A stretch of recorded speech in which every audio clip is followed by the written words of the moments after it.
अस्सलाम वालेकुम व्यूअर्स, मैं हूं उज़ैरुल ज़फ़र और आप देख रहे हैं AQB नेटवर्क।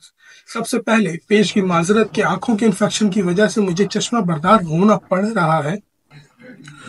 दोस्ती एक ऐसा रिश्ता है जो इंसान खुद चुनता है। हजारों में से चंद लोगों को जिंदगी में दोस्त बनाता है, चाहे वो स्कूल हो, कॉलेज हो, यूनिवर्सिटी हो, मोहल्ला हो, मस्जिद हो, मदरसा हो।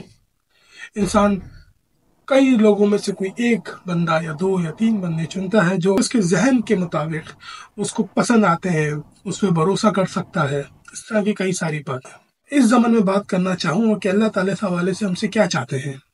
क्या है कि दोस्ती एक तकरीबन एक दुनियावी मामला है या इसके दीन पे असरात पड़ते हैं। जी हाँ दोस्तों, संगत की रंगत तो हमने सुनी ही है कि जिन लोगों में बैठोगे वैसे हो जाओगे। आज नहीं तो कल या तो आप दावत दो या तो उसकी दावत कबूल करो। ये चीज होती है, या तो आप दावत देते हो या तो दावत कबूल करते हो। सूरह मोहम्मद की आयत नंबर 14।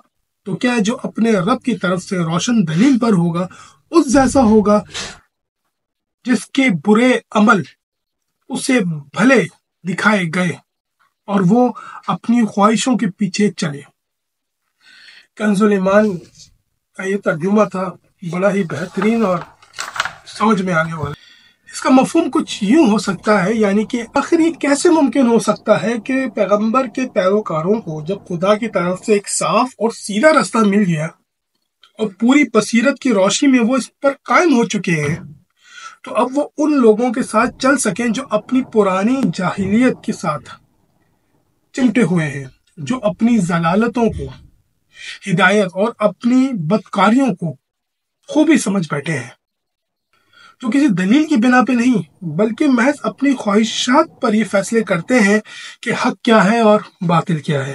अब तो ना इस दुनिया में इन दोनों ग्रोहों की जिंदगी एक जैसी हो सकती है और ना आखिरत में इनका अंजाम यकसा होगा। दोस्तों, अपनी संगत बनाने में जिन लोगों के साथ आप उठते बैठते हैं बहुत एहतियात करें। अपने दोस्तों को चुनने में दीन के पैमाने जरूर नापे जाएं। आया कि किसी से हमारी दोस्ती